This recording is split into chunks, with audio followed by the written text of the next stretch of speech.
Yeah. Go ahead. Good morning, everyone. Welcome to the community-based organization nonprofit R2Apply workshop.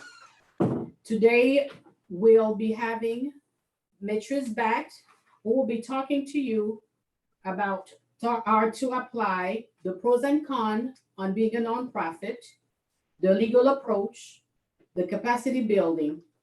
My name is Marie Jean Ferens. I'm with the Housing and Social Services Department as the Assistant Director. With me today, I have Whitney, and throughout the media and everything else, we're gonna have all throughout the Housing and Social Service staff that are here and IT that will be assisting us to the How to Apply workshop.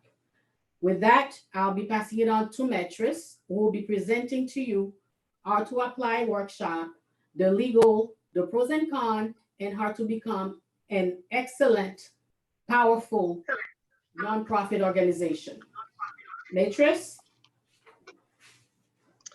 Good morning. I want to apologize in advance for my technical difficulties. I'm waving. Can y'all see me? No, but you can start talking until we can identify So you. I want to, so what I want to do is, my name is Metris Batts Coley, and I'm glad to be back to talk with you about nonprofit capacity building. By show of hands, or Marie, you can tell me how many people, there's 22 of us, how many of you have already organized and started the nonprofit organization? Or is there anybody on the Zoom that has not started a nonprofit organization? You could put it in the chat section of the document.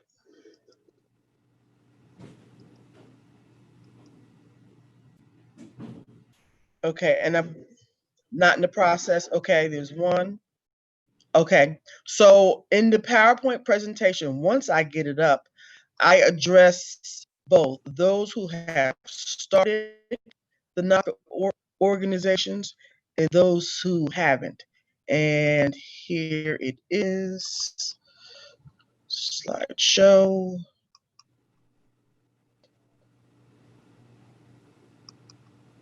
Can everyone see the presentation? No.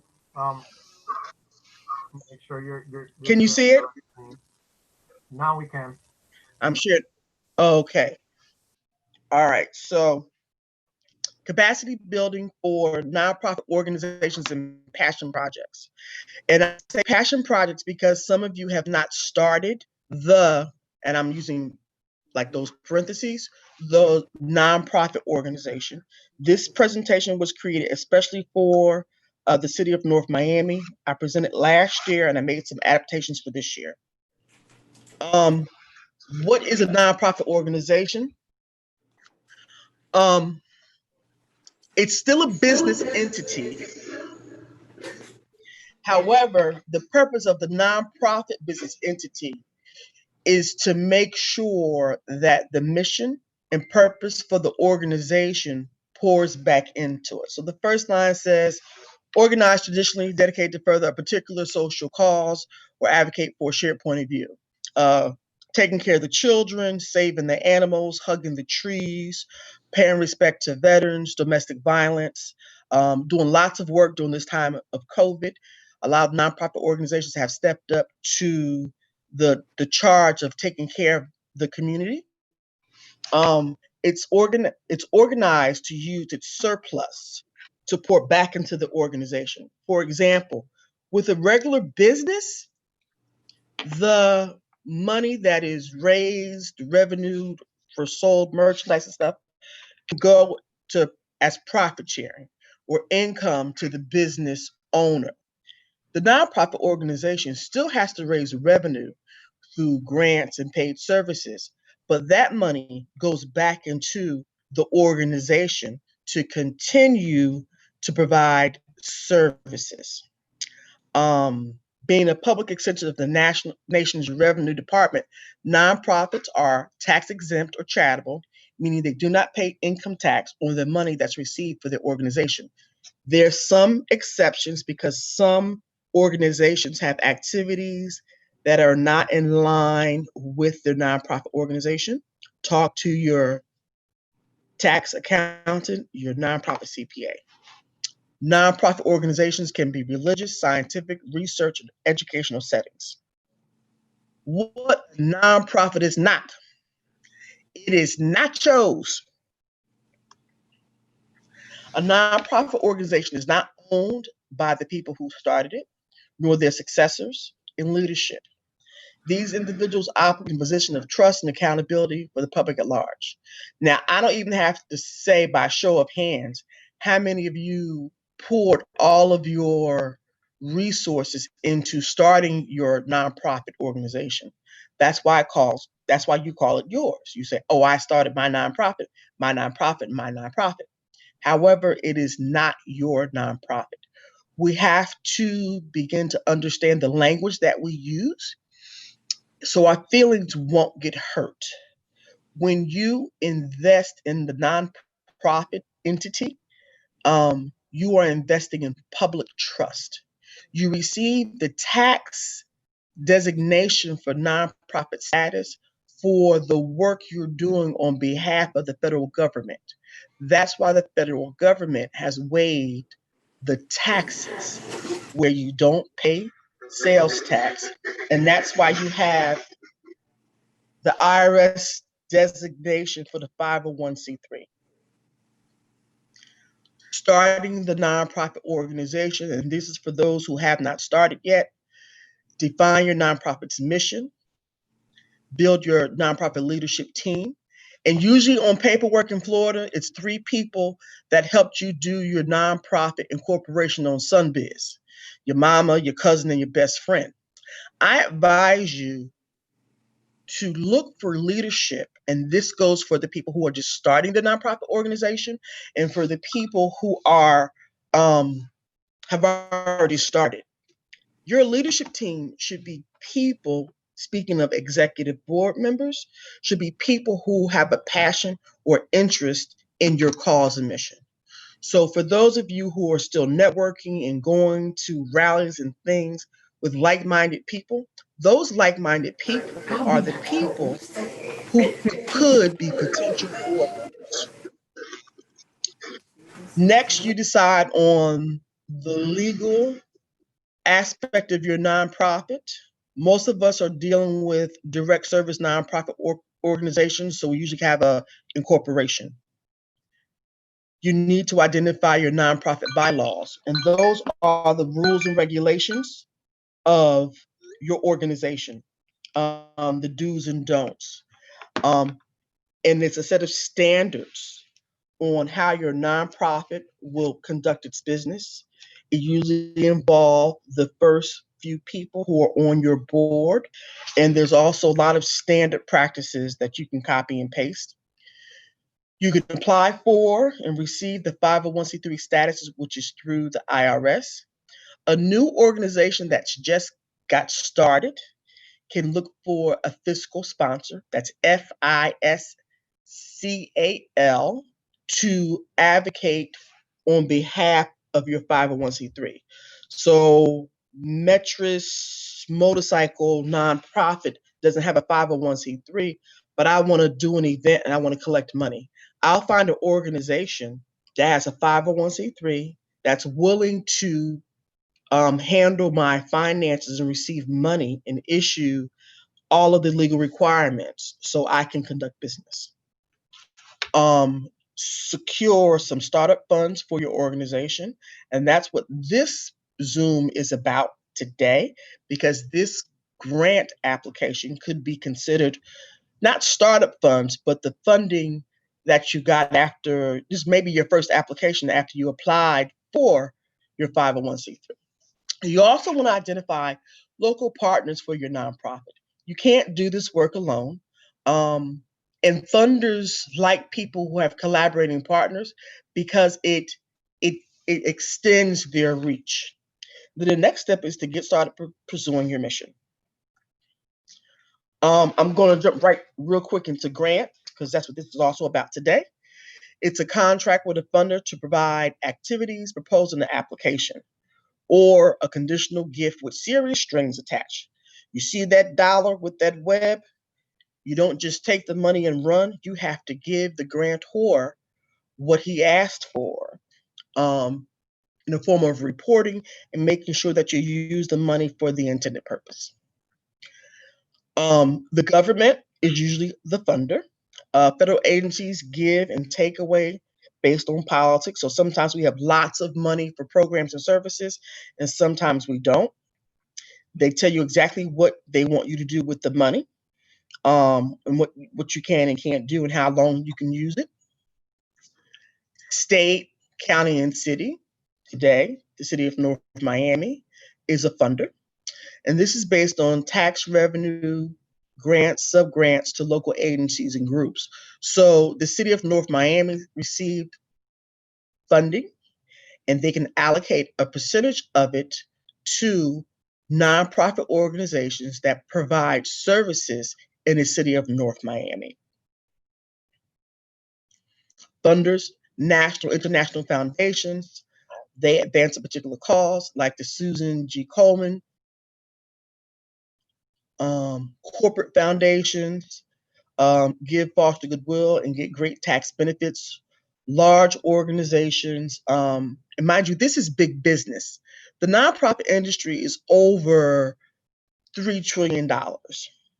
And so they get tax write-offs, which makes good businesses and good collaboration partnerships. Family foundations are also funders. Example, the Carrigan Foundation.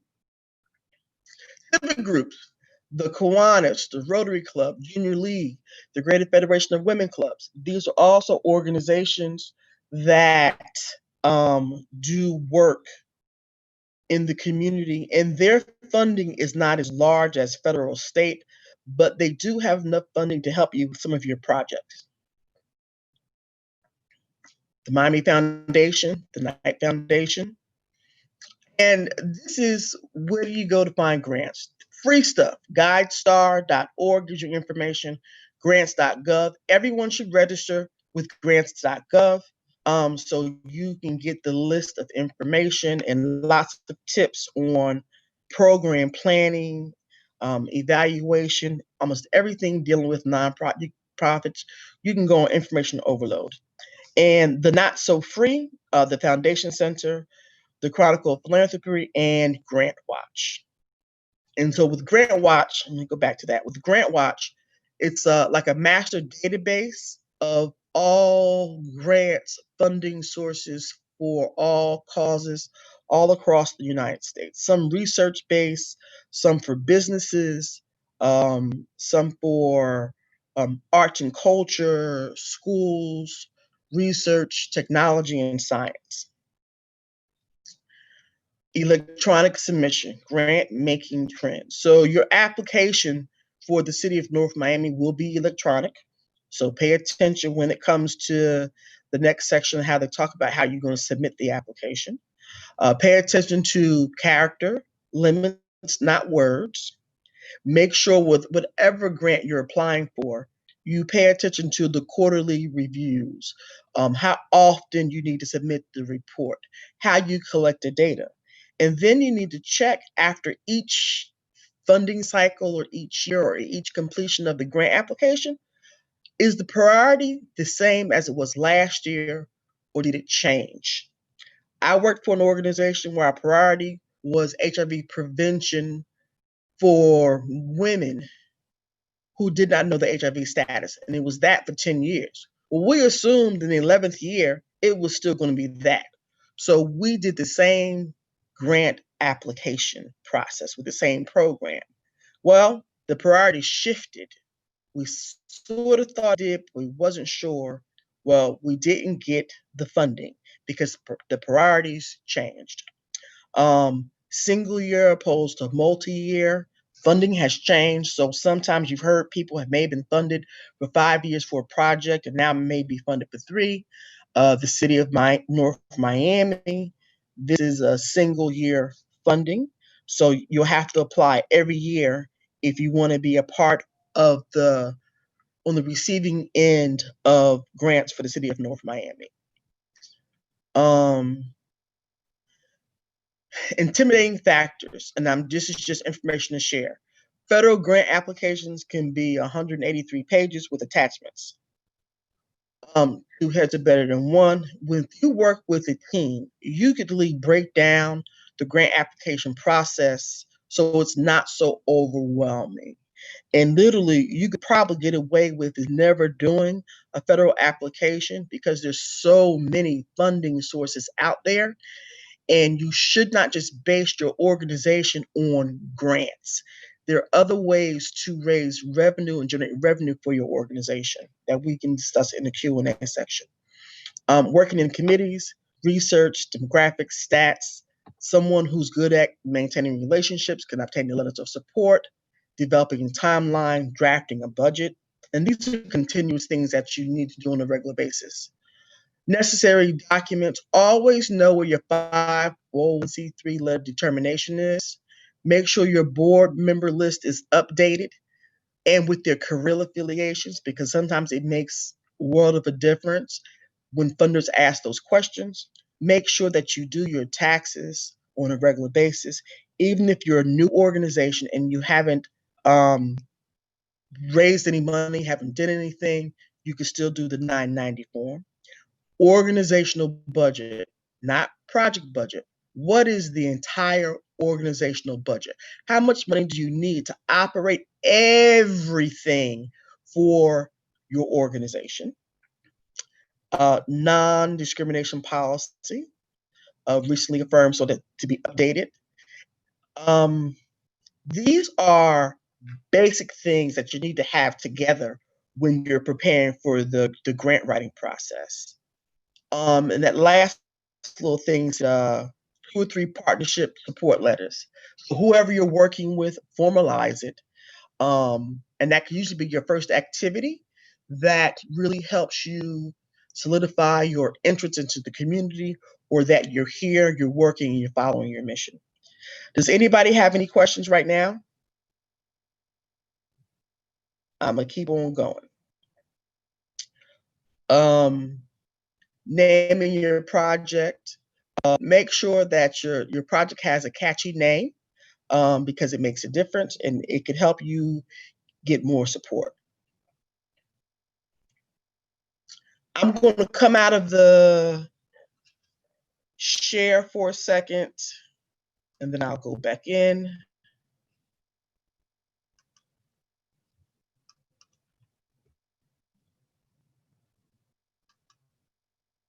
Holy.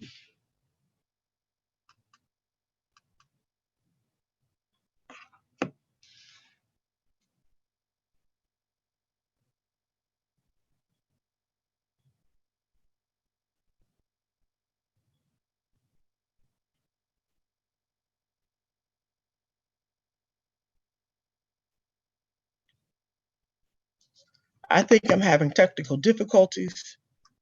Oh my goodness.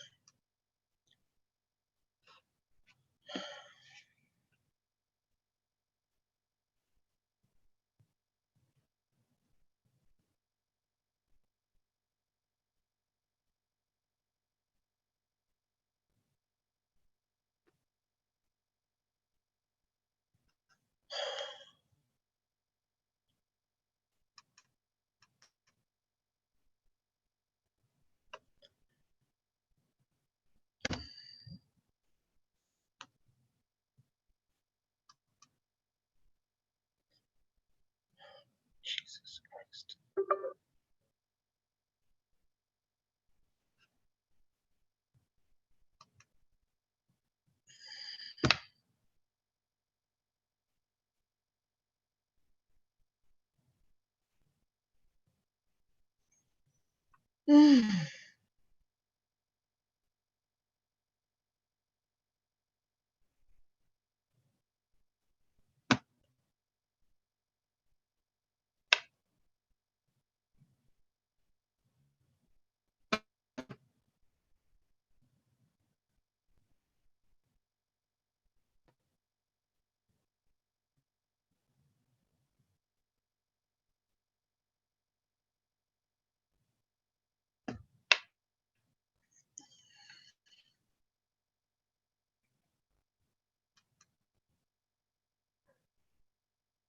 Oh.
Okay, Marie, what should I do?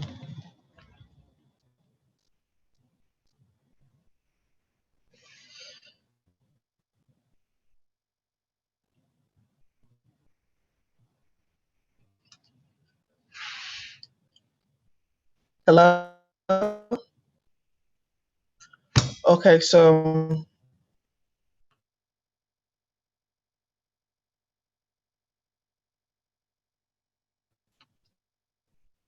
Marie?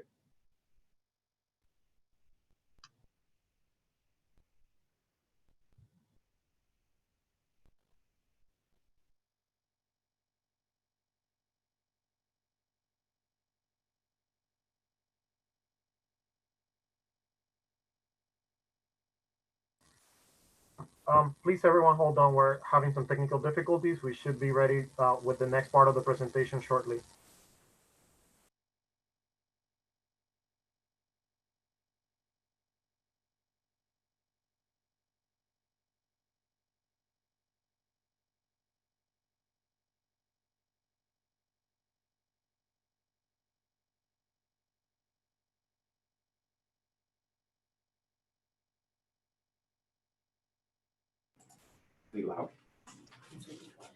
Good morning, everyone. While while Mitri's back is trying to get herself acclimated to get back to the system, I'm trying to let me move forward because this is the same thing will be repeated. Um, Again, welcome back to the City of North Miami Community Development Grant or to Apply workshop under the realm of Mayor Philip Ganame and Housing and Social Services Department Albert Bazil, the director.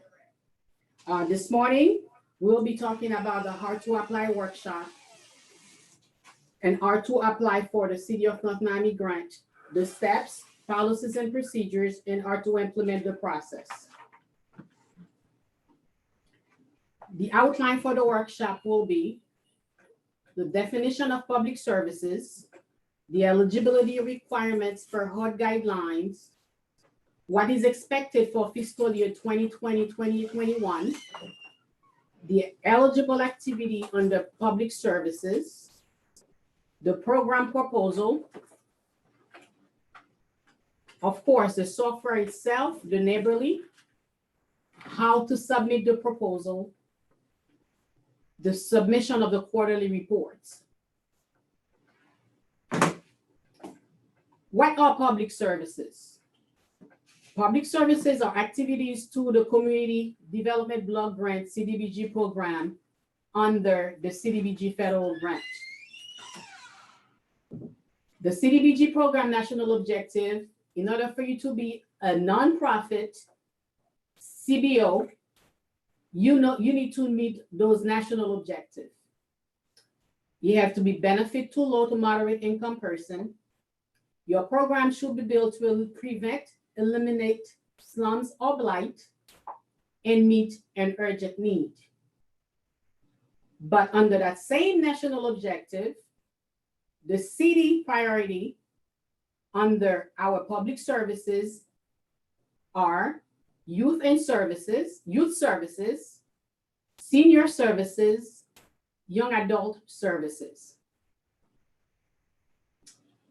The organization eligibility requirements. The requirements in order for you to even apply for the CDBG federal grant, you have to be a registered 501c3 nonprofit organization with the IRS.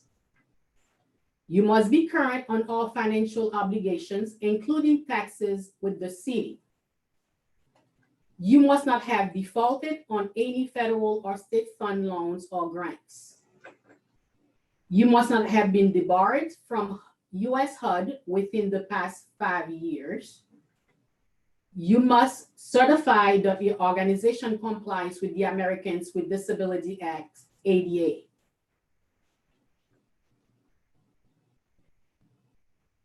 CDBG, the federal government established an income guideline, which we are sharing with you. Every year we receive an updated one. In order for you to be a CBO for us, or what we'll call providing the public services, I'm gonna tell you how to establish your criteria. You must be a City of North Miami resident first. Of course, your organization may be statewide, countywide, but the services that you'll be providing to the City of North Miami fundings, you must be aware that the recipient of that service is a North Miami resident. The household must be low to moderate income to participate. Right here, we are giving you the line of up to.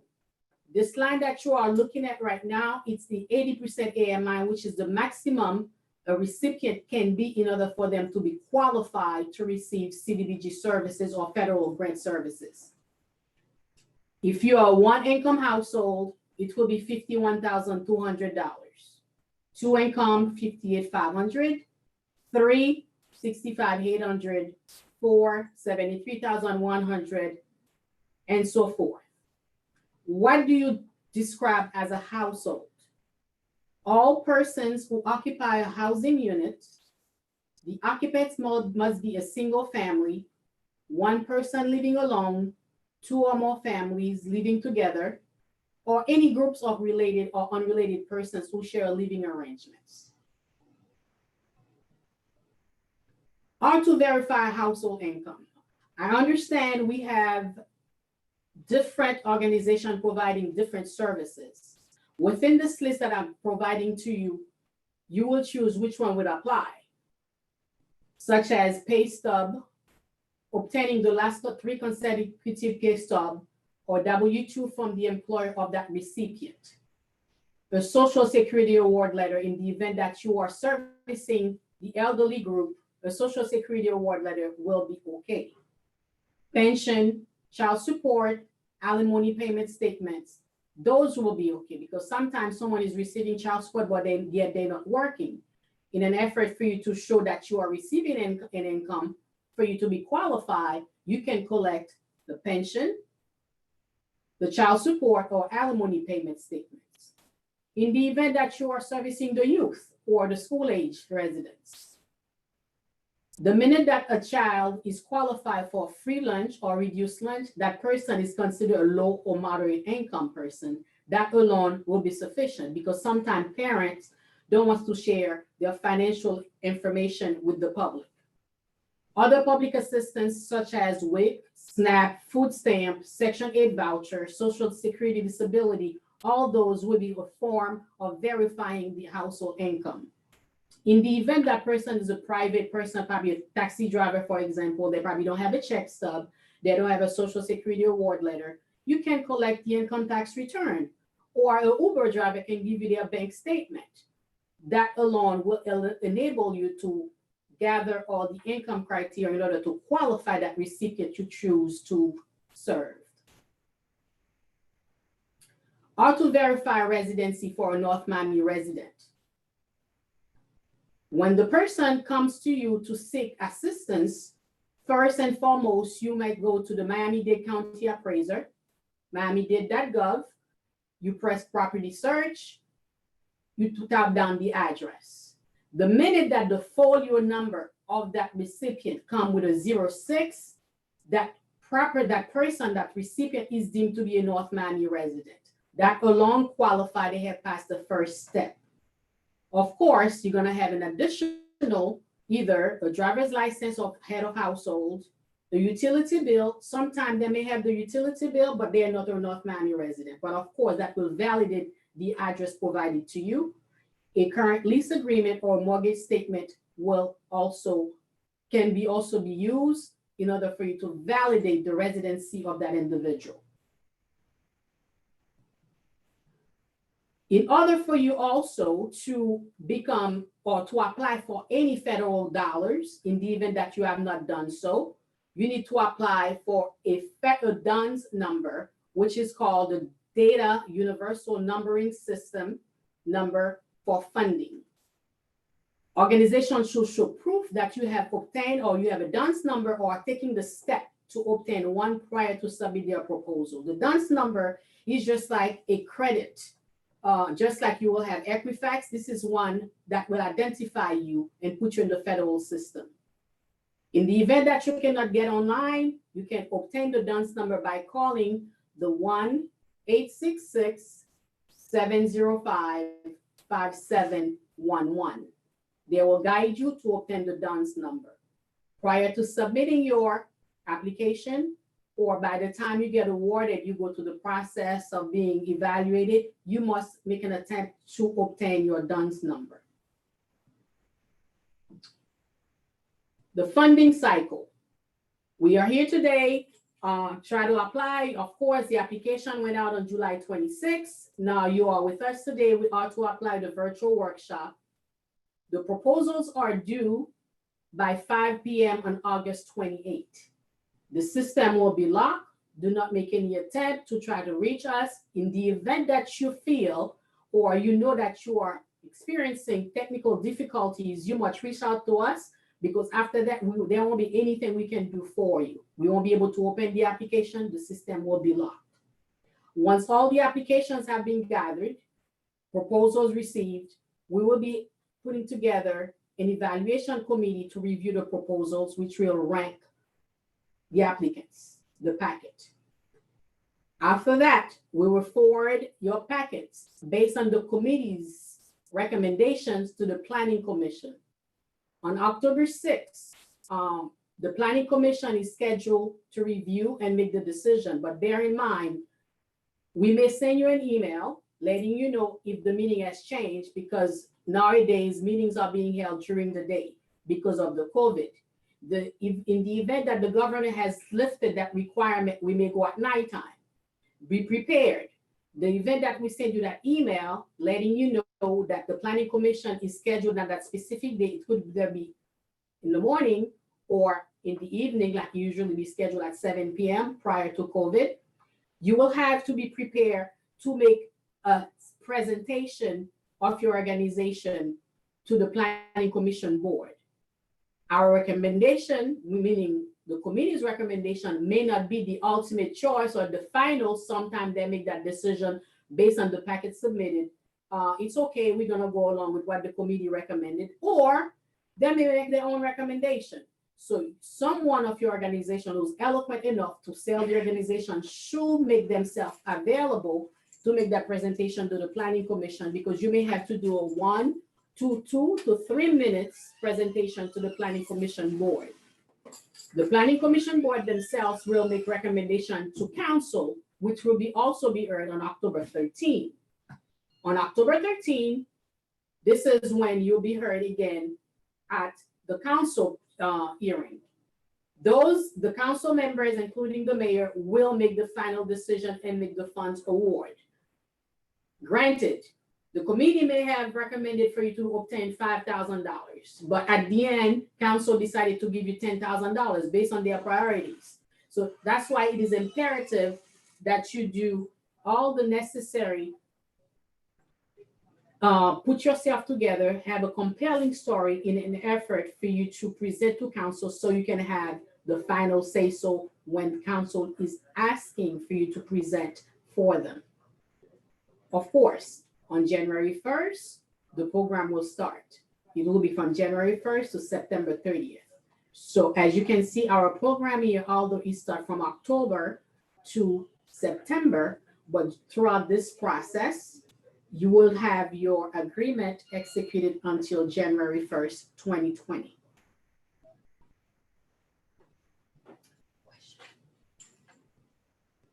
The funding cycle is 2020-21. The available funding this year, thanks to our new boss, he has allocated the entire public service set aside $115,430. It all depends on whom have purchased, or whom have applied, and how it will be distributed. You're gonna have to proof of leveraging of funds can be agency funds, fundraisings, other grants, in-kind donations, anything that you can show that will be leveraging the city's fundings. The eligible activities. Below is a sample of eligible activities. You're going to have the senior services, the youth services. You may have service for homeless individuals. You can have recreational program, public safety program, job training and job creation, financial literacy, transportation services, services for developmental disabilities. Ineligible activities are political activities or religious activities. They cannot be funded under the CDBG public services funding. Now that we are dealing with the COVID, it will be beneficial to you or into your organization while you're seeking the help, because right now we may have, mental services will be one of them that you may present. It's not, you can go and educate yourself with the CDBG online so you can know which activities right now you can add as a benefit to the city of North Miami resident. So we've listed some of the eligible activities, but yet there may be some of them that can be where you can identify what there is a need in the community that you may present as a service that can be offered or it can be an eligible activity. So far, is there any questions or anyone so far that have any questions for all this information that I've already shared? Ricardo, is there any? Please raise your hand using the application. If you're calling on the phone, you need to press *9 if you have a question. Okay, you have one person. I'm gonna allow them to speak right now. Okay.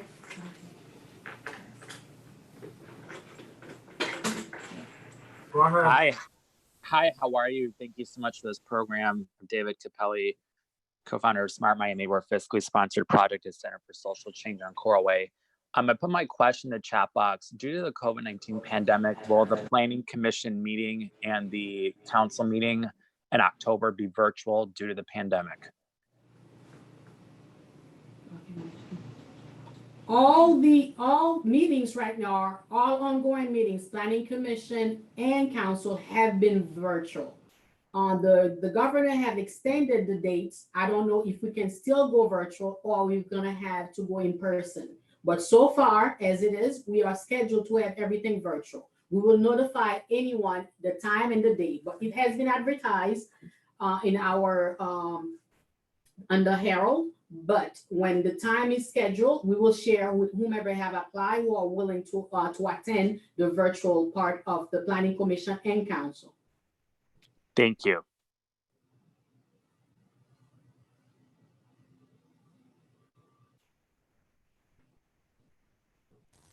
Anybody else has questions, please raise your hand or press *9 on your phone.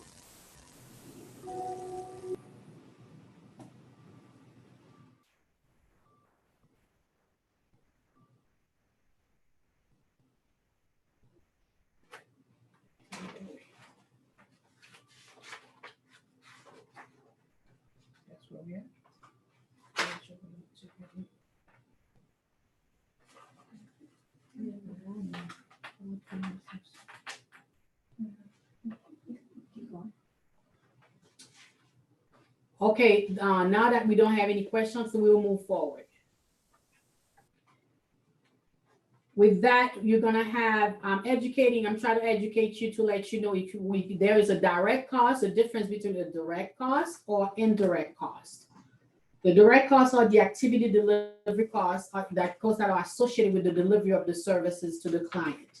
These may include the cost of staff or third-party contractors directly carrying out the activity or supply that are necessary for successful completion of the activity, such as tutoring, the teacher for tutoring, a driver delivering meals, paper and folder for client's file, etc. The indirect costs are those associated with the planning, general management, oversight, and overall administration of the program or an agency. These costs cannot be delivered associated with the delivery of the program or services, such as the executive director's salary or fringe benefit, office space, accounting, or auditing. Those are indirect costs. They cannot be directly associated with the delivery of the program. The required budget forms. You're gonna have, the following slide will show you the project budget summary, which is the budget form 1, which we have updated, and personnel budget allocation fiscal year 2020-21, the budget form 2, that is attached. In the event that it's not part of it, we can request it via housing or CBO at northmiamifl.gov. Those are the forms. In that forms, you can see, say, CDBG funding. This is the money that you are requesting from us. Any fundraising that you have had, and all that money will be allocated based on your project.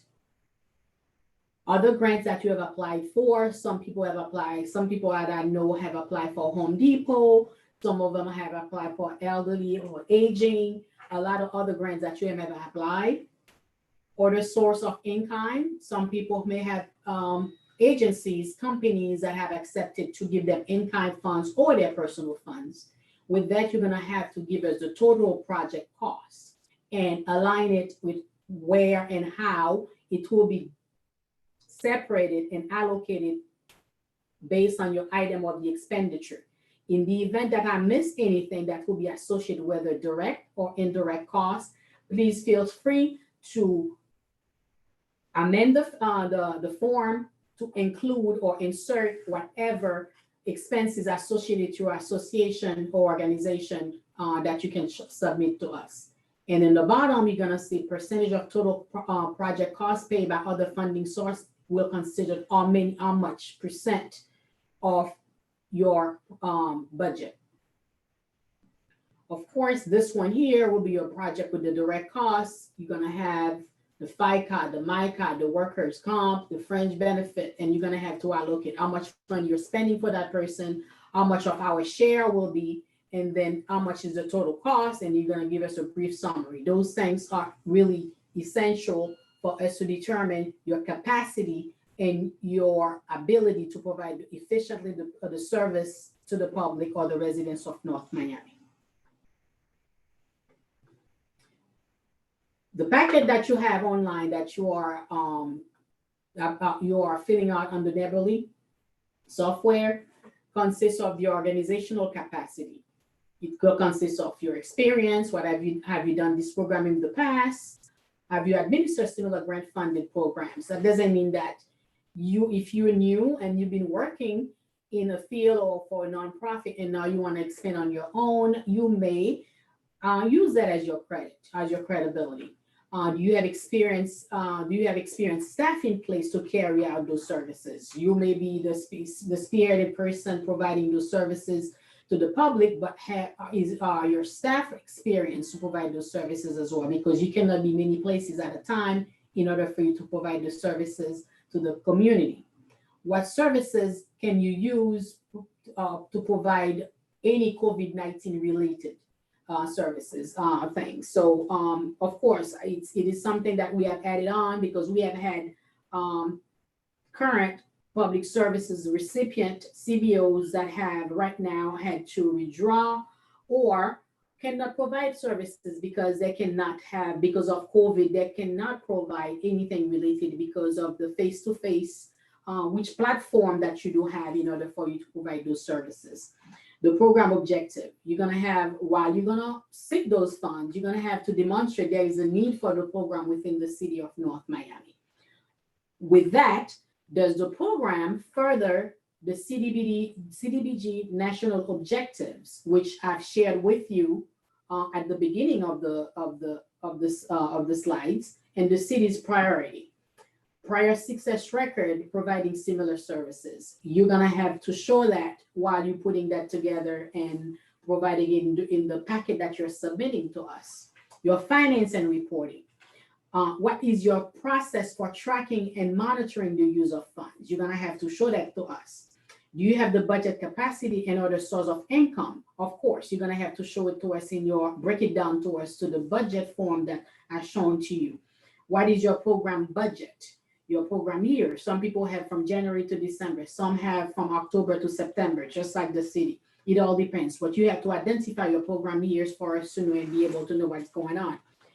What is being paid with city funds, meaning the CDBG funds versus other funding sources. So we will know who's leveraging what while you're providing services and which agency is providing what while you're providing the services.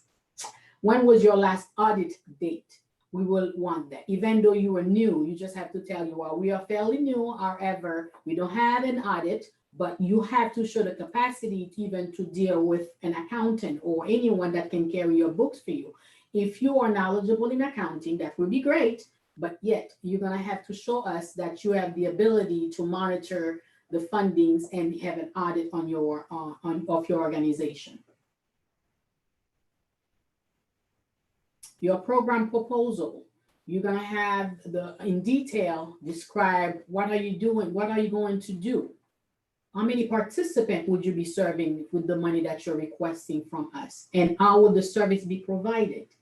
Do you already have a pool of participants waiting to obtain those services from North Miami? If not, how would you advertise? How would you promote that service for a North Miami resident to be able to benefit from it? What will be your intake process? Your intake process is very crucial because if you don't have an intake process to identify the resident, if they are Black, white, Asian, Hispanic, female head of household, low to moderate income people, those are the things that we ask of you because we need to report that to HUD at the end of the fiscal year to see how many people have benefited from those services. This is very crucial to establish an intake process to identify and vet those recipients. Identify your platform, method in which services will be provided. Of course, we have to take that into consideration. Now, the face-to-face services is very limited. What method are you using based on the services you'll be providing to the public in order to reach out the community? When, where, and will the services be offered? Your program goals. How will you measure your program success? If last year you applied with us and you served 10, and now you have such a high need, you have 20 people that are really in need of it, and then you see that you change some lives, we will ask for that, or the committee will ask for that in order for us to vet you. What is your service delivery system? Do you already have a facility designated? Have you partnered with North Miami? Have you partnered with any nonprofit organization? You leverage your contact in order for you to provide the service and for the recipient to benefit or to maximize of what you are providing. Do you have any written agreements in place with partner organization that will show that you're working in partnership for the betterment of the city of North Miami recipient? Show that it will be good for you. You must be able to demonstrate that you have the capacity to implement the program quickly and effectively. We have had people who apply, obtain fundings from North Miami Council, but yet they're still in the build out. Of course, they sold us a compelling story, letting us know this is what we'll need. Everyone is excited. We can wait to provide those services, but yet you have not had anything in place in order for you to implement it.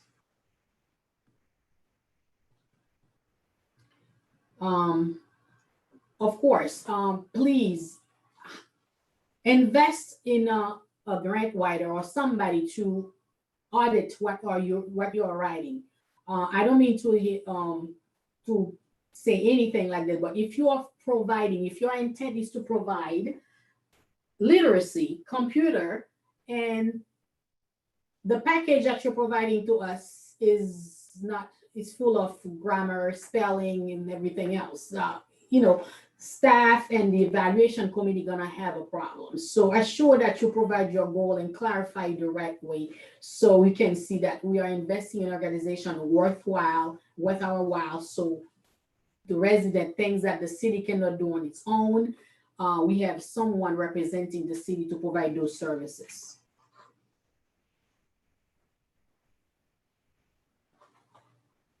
Share similar goals of the department. Those are the things that I'm showing you, things that can be cut by by the evaluation committee, that can be a turn off while anyone is reviewing your paperwork. In other words, all these that I'm giving you are those do's and don'ts that you must do in order for you to provide the paperwork. Don't just cut and paste and not paying attention to what you are providing or what you are submitting online, because you are not going to be with us when the evaluation committee is putting it together, when they're evaluating your package.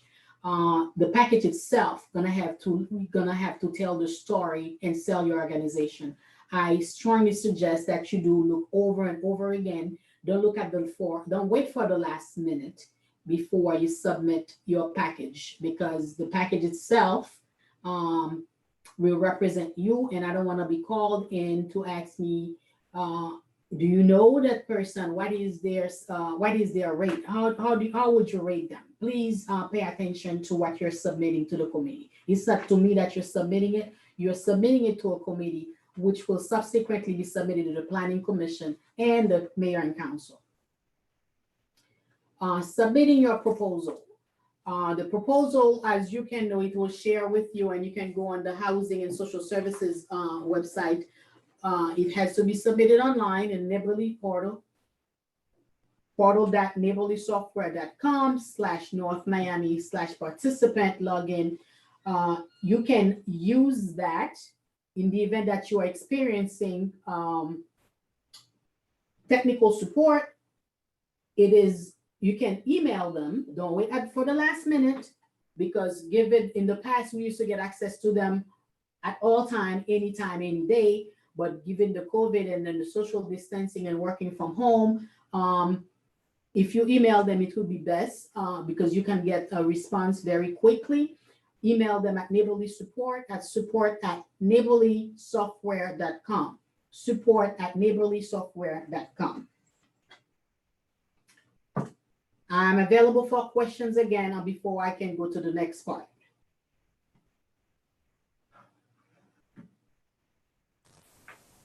Please raise your hand using the application if you have a question. If you're on the phone, press *9 to ask a question now.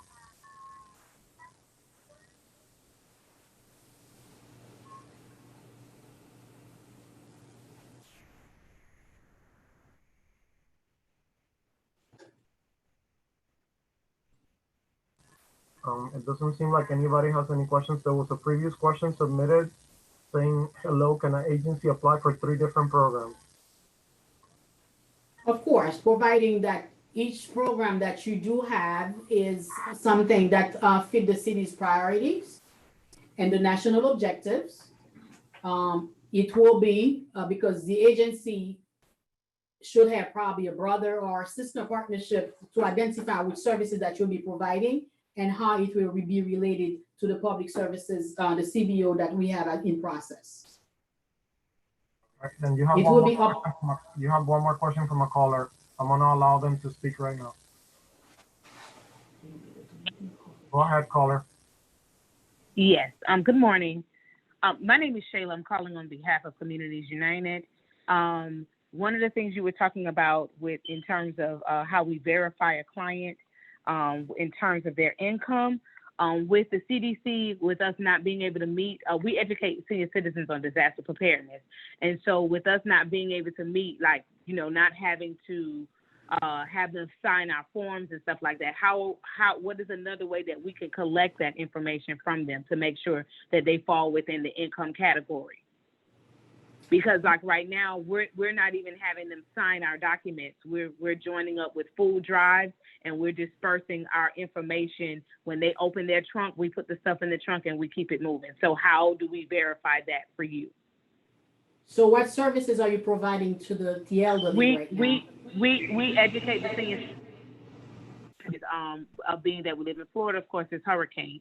So we give our disaster kits and then we give our education on a USB. Normally we would go to the senior sites and we would educate the seniors, but because it's not, it's no gathering and they're the main people that are affected by this COVID-19, we are joining food groups, food drives. And when they open their trunk, we give them the education, we give them our materials in the bag. And for those that has been appointed, we distribute our kits that way. So at each food drive, we may give about 20 kits at each drive-in, but we're giving our information to maybe 500 or 700, depending on how many people that they're feeding at that particular location. So what I'm asking is if we're doing that and we're trying to follow the CDC guidelines with no contact, how do we verify that for you? There is no, the CDC, you cannot be giving someone, we cannot be comparing what you're doing with the food drive as opposed to you educating someone. If you are educating a group of people, you must have had to establish a platform to reach out to them or have a way to do, because go ahead. Our education is placed on a USB and it's in the information that we give. And you just arbitrarily giving them the material okay they will do for food? I'm sorry? You just, like when someone come, when they're going to food drive and you're just giving them the material and the USB? Yes. Well, we're linking up with them. Go ahead. No, I'm saying we're linking up with them and that's how we're just, because we can't gather. Okay, but us ourselves here, we do the same thing, but we establish a database by mailing out those information for the recipient that we have identified as a North Miami resident for them to fill it out and mail it back to us. We do not gather with anybody, but yet we have a database with the recipients that we know we have identified are in need of something. We have an application, we mail it to them, letting them know these needs to be filled out. In order for you to receive the services, they make a copy and mail it to us. We have been doing that and it has been successful. I don't know if yours can be the same, but this is the way ourselves here in the city providing additional services. This is what we have been doing. That's no problems. I'm just asking because like that was one of the requirements for you. So I was just asking, how do we do that? And I will follow that guideline. That's not a problem at all. Yeah, just design an application, low to moderate income. The person gonna have to testify in a test. Yes, I, Marie, certify that I'm a low and moderate, and attach one of those documents that I've told you and described to you as a meeting, like an elderly, for example, most likely they would have had a Social Security award letter. So it will be just, please print a copy of your Social Security award letter and attach it to the form. And you can go further by giving them or already self-stamped envelope, and then all they have to do just correct and set it in the print there. They don't have to do their due diligence and then for them to go outside in the field. Give it to the mailman or leave it in the mailbox. Got it. No problem. Okay, dear. Thank you. Thank you so very much. You're welcome. I'd like to add something to reinforce what Murray just mentioned. What we do in the city of North Miami, for instance, for the food pantry, we have pre-registration. So regardless of how the service is being provided, we need the data. So it doesn't have to be in person, but somehow we need those information. If we have to do pre-registration, if we have to mail the application, mail them back to us, those information are needed and they need to be collected. Sorry, this is Albert. Mary, you got it. Thank you. Is there anything else, Ricardo, anyone else? We have one question from an anonymous attendee saying, considering COVID-19 and our efforts to keep our community safe, is the city willing to accept proposals with fully digital programs and services? Can you repeat it again? Considering COVID and our efforts to keep our community safe, is the city willing to accept proposals with fully digital programs and services? The proposals are being submitted online. The services, this is where I said, I don't know if I'm going to answer it right. The services, providing that you've shown us the platform on how you're going to be reaching your recipient or your client, will be fine as long as it can be validated, because we are we're not against of the social distancing and then the CDC, but yet we need to spend the money. Everyone else has become very creative and how to establish. This is why Zoom become popular right now. This is how a lot of other platform becomes popular right now. Providing that you can show us how you're gonna be reaching out to your recipients on providing those services, we are okay. We're not objecting because we are in the COVID-19. Everyone is in a learning process. The services are to be provided, but yet you need to show us or provide to us evidence on how you're reaching out the platform you have established. You do have a question from our panelist, from Ms. Metres. Let me allow her to speak. Go ahead, Ms. Metres. That was probably a typo. I didn't have a question. I could talk afterwards. Okay.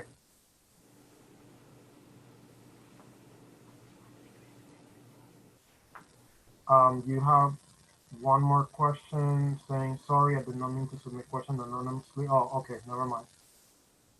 That question was actually from Ms. Renata Boceto from FLIC. And what was the question? That's the one you previously answered about the COVID programs fully digital. Okay, thank you. Going once. Okay, so now we're going for the required documents. Those documents are things that will need to be uploaded once you're submit, because you have a narrative part where you have to write, describe the proposals, sell yourself. And those documents here are documents that will need to be uploaded during the process as an attachment while submitting your proposal. The proposed budget summary, which is the form that we have shown to you, and a copy of the agency most recent financial statement. If it doesn't apply, you put doesn't apply, and then you have to justify why and why not. Copy of the agency most recent financial audit. A copy of your most recent 990 form. Your financial statement, such as your previous fiscal year, your organizational budget versus your actual. Some of those nonprofit are growing, which I can say kudos, because sometimes you start as a little baby, you crawl, you stand, you run, you walk, you run. This is good. Everybody will benefit, including your revenue and expenses and revenue resources, meaning food money that you've raised or you've acquired your fundings. A roster of your agency's current board of directors. The board of directors meeting minutes for the last 2 recent meetings. A certificate of nonprofit status for your agency issued by the IRS. Your bylaws and your charter. Your articles of incorporation. Your current certificate of general liability insurance. That, if you do have it, you are an ongoing organization, of course, it will be beneficial for you to upload it, because if you don't, I will ask myself, have you been operating without the liability insurance? But in the event that you are new, you're a little baby, you have not obtained your liability insurance, you're pending for your granting funds from the city to supplement what you already have in existence. Once we issue you the award letter, then you can come forward and then you just obtain your liability insurance. But you need to know we will not move forward until we have your liability insurance and file and in place.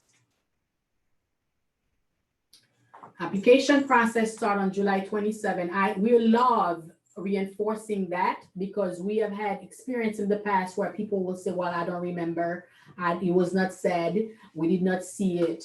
I don't know. No one told us. That's why you see it written all over. You have a timeline, you have the dates, you have it all over. You're probably gonna get tired of us, but I have to do it is for prior experience. People coming back and saying, I did not know that was the time to submit. I missed it. No one told us. So I'm saying it again. You will have the ability to go into the system at any time to work on your application and upload the required and supporting documents. Proposals must be submitted online via the Neighborly software no later than August 28, 2020 at 5 p.m. System will be locked at 5 p.m. After 5 p.m., 5:01, the system will be locked. No paper applications will be accepted. Don't even attempt to print your proposal and bring it to the office. No one will accept it because we don't even want to touch it. Even our panel, they're all gonna get access via email. We're not even printing documents. We're just gonna get them access on the Neighborly software for them to access your application or your packet.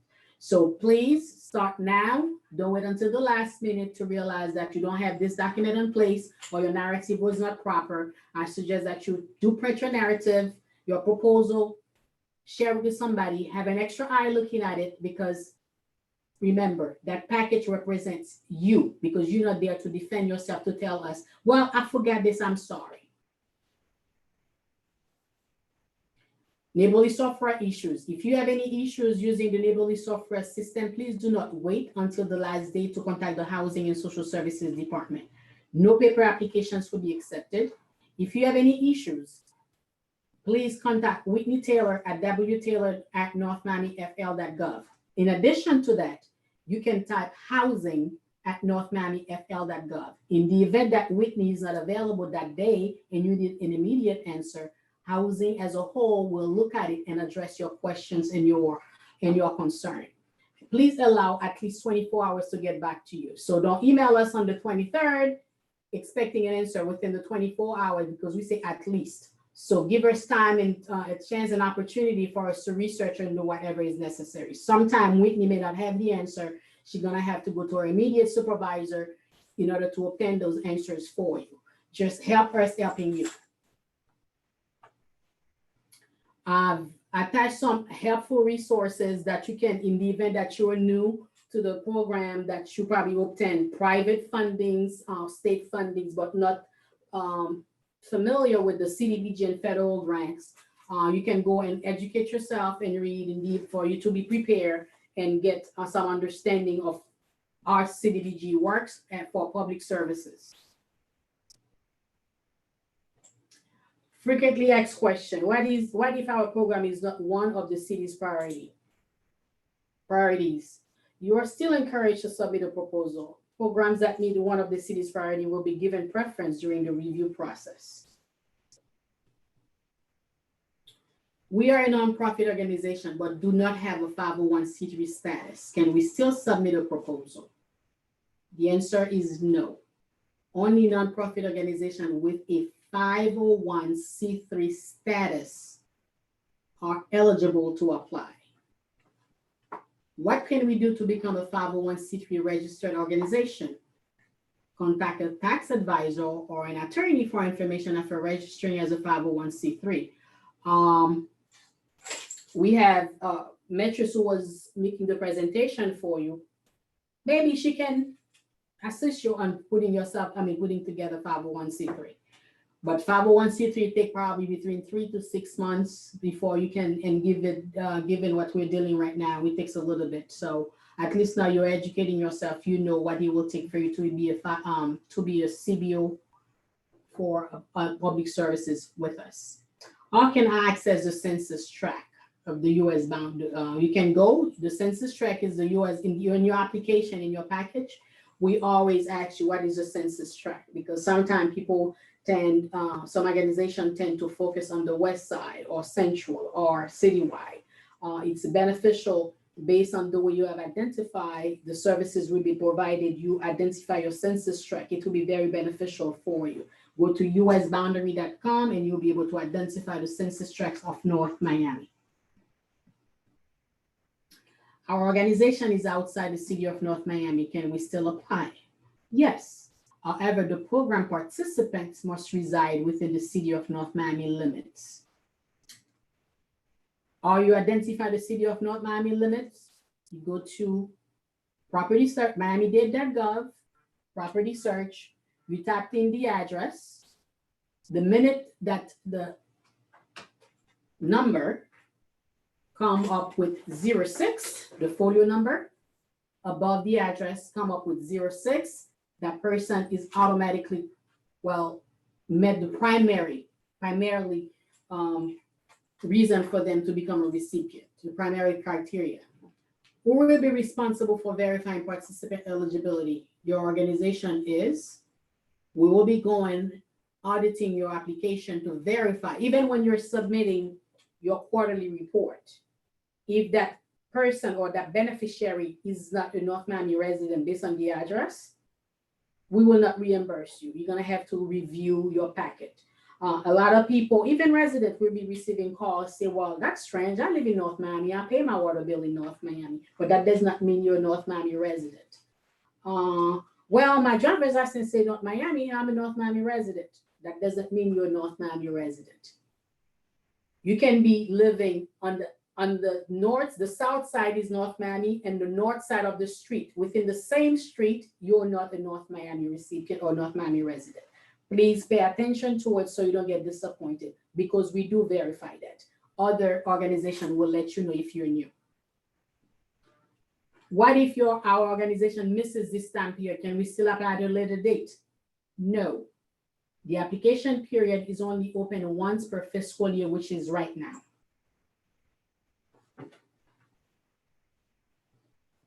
What is the total amount of funding available? In the past, we used to have money set aside for the YOB, meaning the youth. But because of the COVID, we are limiting the contact with people. So our director has decided to leave the entire public service money available to public service activities. So it is $115,430, which, as you can see, when I go to the next one, you're gonna see this year's funding was for $90,000. So is there a maximum funding award? There is a maximum. Funding awards will be based on funding availability, the proposal and capacity of the agency to carry out the program. Not to forget, final council recommendation. How many awards will the city make? This will depend on the number and quality of proposal received. Final recommendation by members of council. This fiscal year, as I said, the city funded 8 CBOs with a budget of $90,000.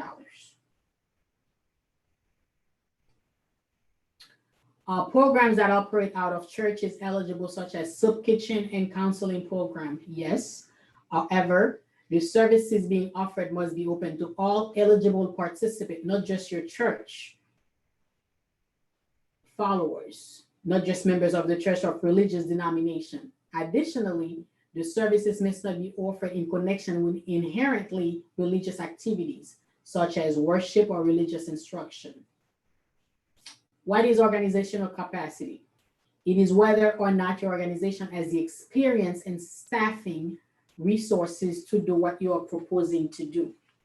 This can also include partnerships in place, other financial resources, waiting lists, etc.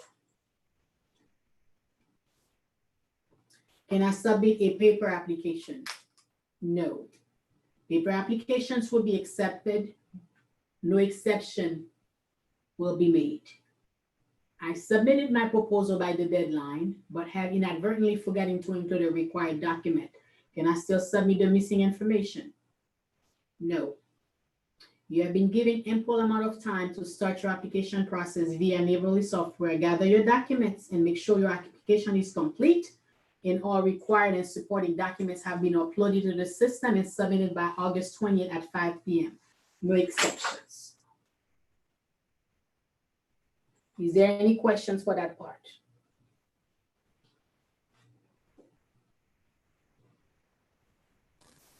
Please raise your hand using the application or press star 9 if you have any questions.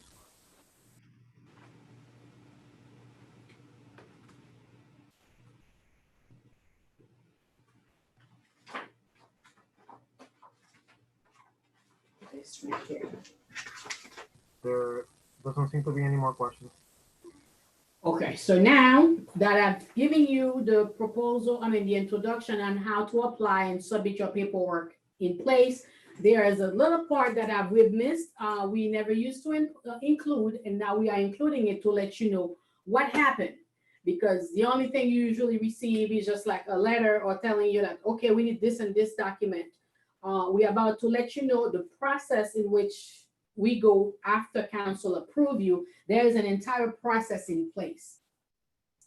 Usually, you receive your award from the mayor and council.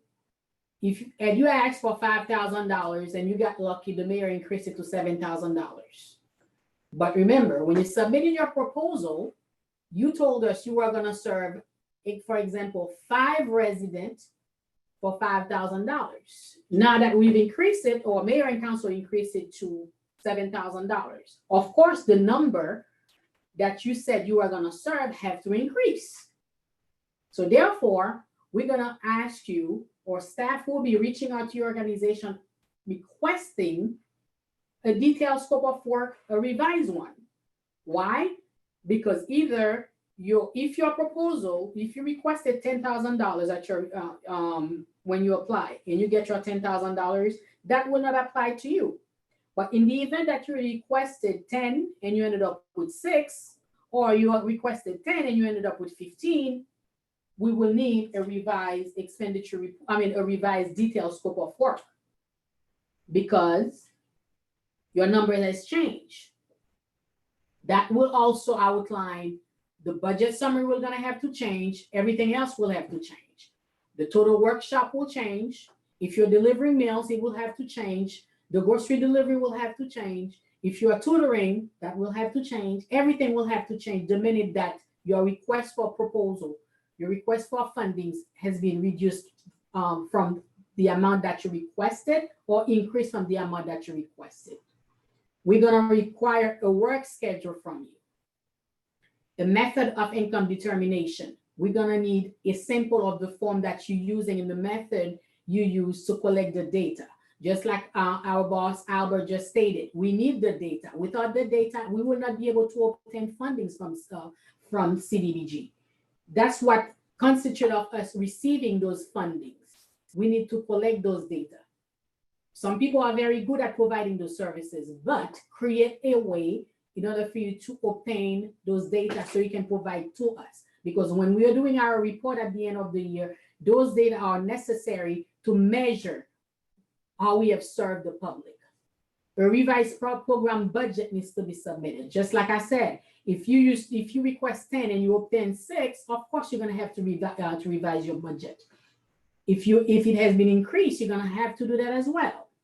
Your organization DUNS number. By that time, by December or October, you should have already obtained your DUNS number if you were working on that.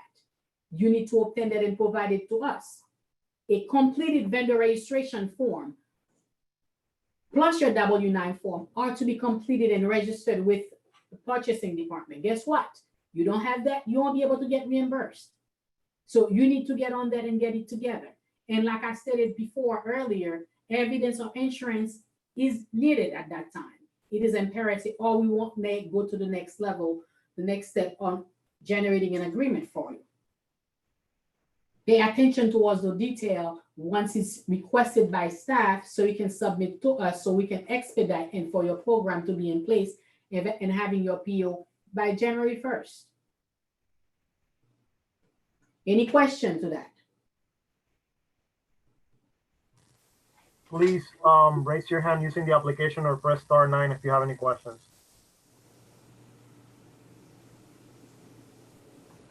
Okay, it doesn't seem like there are any questions.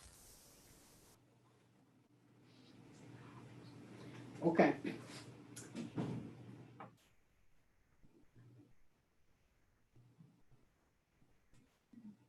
The HSF will prepare an agreement for fiscal year 2021. Once all those documents have been collected, we'll submit an agreement to you via DocuSign. In the past, you used to have to come and sign. We are moving on up. DocuSign, pay attention to your DocuSign. It will have to be a secretary plus someone appointed to sign the paperwork. If it's not done, it will be returned back to you. The purchase order will be mailed to all organizations by the purchasing department, including us.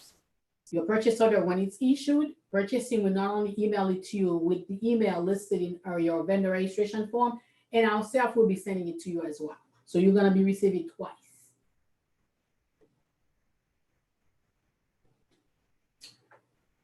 Here is the one that everyone struggles with. It is one of the things that is a lot of organizations may not understand what we're dealing with. Running late, ignoring the deadline, or not gathering, or having staff not monitoring the time of the deadline. I mean, the time the quarterly report must be submitted. The quarterly report, the first quarter report ends on March 31st. Yet, the deadline to submit your quarterly report is April 15, 2021, meaning once it's over, you know, from January to March, you've been providing the services, you've been gathering your data. We are expecting, at the least, for you to provide to us your quarterly report by April 15, 2021. Why? That will enable us to process the paperwork, review it, and submit it for reimbursement. At this point, we have not implemented anything for you to submit any quarterly report online. You're going to have to submit it in person because finance and the auditors deem it necessary for us to have original signature instead of electronic signature for reimbursement process. And there are some documents that sometimes may not look legit, but us having the original one coming here to the office, it would enable us to plead your cause in the event that the auditors decide to pull one of your quarterly report and for us to justify why. So like I'm showing up there, you have 3 quarters, one that ends on March 31st, June 30th, and September 30th. The March 31st, the deadline to submit your quarterly report will be on April 15th. The June 30th, the deadline to submit your quarterly report will be July 15th. September 30th, the deadline will be October 15th. The link for your quarterly report is online, will be shared with you once you'll be receiving your PO. It will be quarterly report package will be found online on the city's website, will be shared with your organization. Once your PO is being issued, quarterly report shall be submitted with all supporting documents, just like you're doing the benefit right now. You have the raw paperwork where you type the information, which I'm going to be sharing with you, and the supporting documents needs to be put in there together, outlining what you are requesting reimbursement for. Right now, the link is www.northmiamifl.gov/housing CDBG. If you go there right now, you're going to see the current one. But in the event that it has changed and any modification, it will always be shared with you to let you know how and which link to use to submit your quarterly report. The quarterly report, I'm going to show you as evidence after that, but the quarterly report would be like a cover sheet, which will identify which quarter you're submitting it from for. The invoice with the original purchase order. Always assure that your purchase order is listed on your invoice, the organization information, the date, the invoice number. I know people have a tendency because they had an invoice template, they just go ahead in there and just like put the expenditure, but arbitrarily forgot about the invoice number that they used in the past. The finance department system have a way to identify duplicate invoices that have been paid in the past. Please establish a numbering process for your invoice in an effort for us not to have that problem when you're submitting your quarterly report and when we are processing for lack of rejection. Anything that your organization use for reimbursement requests, pertaining receipt, original, canceled checks, bank statements, copy of invoices. We need that attached to it that will identify what portion of whatever expenditure is based on the budget that you've submitted to us is eligible for reimbursement, so we can compare and contrast for us to execute and do and process your paperwork. Assure our reimbursement request is associated with budget summary submitted to the city. Okay, this is a sample of the cover sheet that you do have right now. You're gonna have to put your subrecipient name, okay? The project, somebody may be Marie Care Resources, and then the project is just like Feeding the Hungry. So this is how the name of your project gonna be. The program here, it's already listed up there, 2020, 2021. The address of the subrecipient of your organization, which will reflect the one that you use as your vendor number in your vendor number form in your W-9, and also reflected in your SunBiz in your article of incorporation. In the event that you've changed addresses, please assure that you share that with us in purchasing so you can be updated.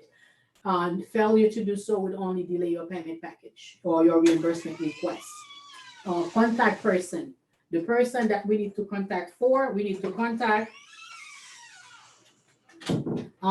Then you're gonna have the quarterly report. You check the box, the appropriate box. It is enabled in the online. You just click and the appropriate box will submit. The subrecipient authorized official representative certify that the report contains all items identified above. And you're attesting to the best of your ability and everything that you're submitting to us is correct, and the representative must sign. This has to be original. This is why you cannot send it online. You just put it in an envelope and drop it. Then we can identify that you submit your quarterly report. That will be the cover sheet expected. We will be sending you, as a courtesy, an invoice template that you can use, which looks like that.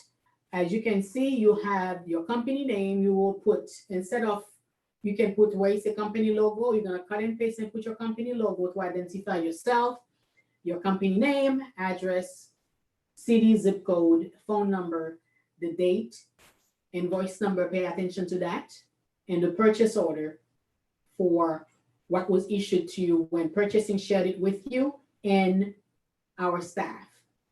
The description. The description will only reflect what service, the reimbursement based on your budget summary and your breakdown of what you told the city CDBG was gonna reimburse you for. Your regional quarterly report gonna have your first one. Of course, you're gonna have the contract amount on the last column. If you've already, because a lot of organizations have a tendency to put to be under that by giving us 33% or 34%, which is perfect for us. When we do the math at the end, we ended up having 100%. The contract amount will be there. You're gonna have the contract amount requested. This is what you have requested in the past, but the first invoice will not have total amount requested. And then you're gonna have the balance due. You will subtract, if you receive $10,000, you'll subtract, you're requesting for $3,000, your request for the $3,000, and the bottom line gonna be $7,000. And someone, voice a vendor, you're gonna have the signature and the date, and the other side will be for us to approve after we validate your document that you submitted. Your goal progress report. That alone is the little square here doesn't mean that you are really constrained to that square by itself. You can go ahead and expand the box and put how many units you serviced and how the first quarter went. Give us a narrative. How did you achieve your goal and all this? The financial status report.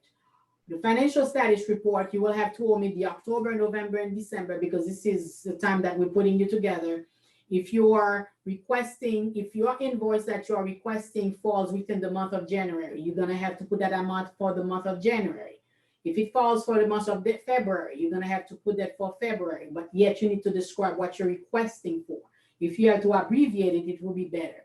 The year-to-date expense is, for example, you had expenditures for $15 for January and then $15 for February. Your line on February should be 30 because it will be the year-to-date expense. So you're gonna have a cumulative addition until we reach to September. On top, you're gonna show what was the previous balance as opposed to amount you're requesting, subtracting it, and put the balance in there. And total requested will be the current one that you're requesting right now. Total that we will reimburse can only play when you're requesting your second quarter because you're gonna say total we have reimbursed you thus far as opposed to what you're requesting, and then that will be it. The bottom is for office only for them to review, sign, and validate the PO and review by one member of our staff that is assigned by the director, and then we move it forward. This is one of the challenges faced by most of the organization to fill out. One column, one group is the clients. The clients will tell you how many you've registered, how many you've taken in, the year to date. If you take initially in January, 5 clients, the first column will have 5, the last column year to date will be 5. If you have 2 for February, and then you're going to have 2 in the box of February, but the second column, which is the year to date, will be 7. 5 plus 2 equals 7. You're just going to do a zigzag and giving me a total amount, the total numbers of client. Within that same client, the same column, you have the income range. Some of them may be 30%, some of them may be 50%, some of them may be 80%. At no time should they exceed the 80% bracket. You need to populate from those 5 people that you received in January, how many was 50%? Maybe you had 2 30%, 1 50%, and 2 80%. So you're gonna have 2 plus 1 plus 2 give you 5. That will give you a cumulative total of numbers of clients that you've collected.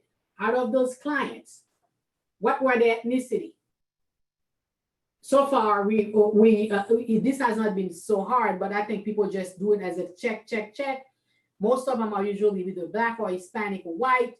We rarely have Asian. Maybe we'll have a diversity this time, but assure that all these columns, whatever you initially put in the client's column, matches the income range, and the total amount matches the ethnicity. And if those same people have more special needs, you fill those columns. That enables us to submit the final numbers of data so we can get it done. Every year, we share the income limit, and by us sharing the income limit, whenever we receive it, we will send it to you, but it is your responsibility as an organization to obtain that, to go on HUD.gov to obtain the income limit. It comes around October and also sometime in April, if I'm not mistaken. And this is your narrative, the summary, what you've accomplished for the quarter, what you have done, and the positive, the negative, your setbacks and obstacles, all that needs to be put in there, why you have not performed or why you feel that you've exceeded what you said you were gonna do. Then this is the CDBG objective, create a suitable living environment, the outcome of what you have done, and who have you helped? Homelessness, HIV. You may not fall with your category, but those are the things that the CDBG objectives are in the priorities. We are giving you a sample of a timesheet. You need to fill it out, the rate of pay. Please assure if you have 5 employees tutoring, for example, if you have 5 of them, assure that you have the paperwork for all of them, and they need to be in sequential order. Don't just jump and then for us to just keep on looking. That only delay the process. Please assure that you do that and have the breakdown, plus the backup. If your client, your recipient got paid monthly, you do that as well. The FICA, the MICA, the gross pay, everything else and other deductions. We are done. Is there any question?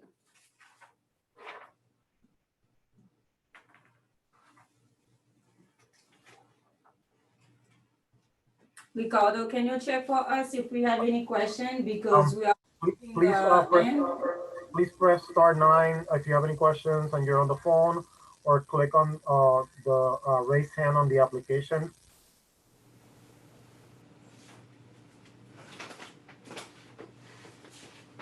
Okay, you have no questions. Okay, again, thank you for attending. We may be in the future, bring Ms. Colley back, because right now our time was limited to 1 o'clock. We're gonna be we're gonna be leaving. In the event that you need to have information, you can reach out to us and then we'll be able to give it to you, to provide that to you so she can assist you in the process. She is very knowledgeable. She's someone that you can count on if in case that you do have any question for nonprofits. She will guide you to the proper channel before you come to us. And she will empower you to not only to apply with grants here and grants anywhere else. And also I'm thanking IT, and I also apologize for the delay that it took us to reach out to you because you have some technical difficulties, the social housing and social service staff that make it possible. We are available online, and also we are available via email at housing@northmiamifl.gov, or you can email Whitney Taylor at wtaylor@northmiamifl.gov. You have nothing to say, Albert? Good afternoon. Just want to say hello to everybody. My name is Albert Bazil, Housing and Social Services Director. Thank you all for attending. I guess some of you maybe heard of me because I keep kicking back those invoices, those packages, and it was important for us to have this how-to today. And I cannot promise. I will tell you before we even get into the new program year in January, we will manage to put together another session, this time not to apply, but how to submit your packages for those of you who will be awarded the grant funds.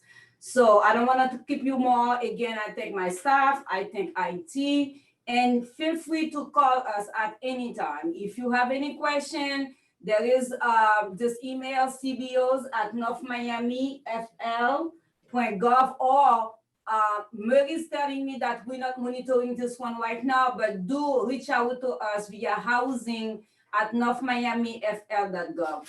Thank you all.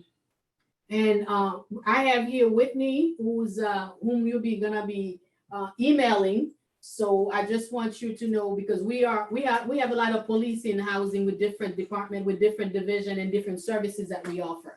So you may try to reach out to me, but you aren't able to find me or Albert. But Whitney will be the one, and that can be will assist you. And also, of course, a lot of you may know of Darcy. She will be also available. She's the one processing your payment. Thank you for attending. I know no one was able to identify any face, but I know a lot of you have registered. Thank you again. I'll see you on the Planning Commission. Thank you all. Thank you.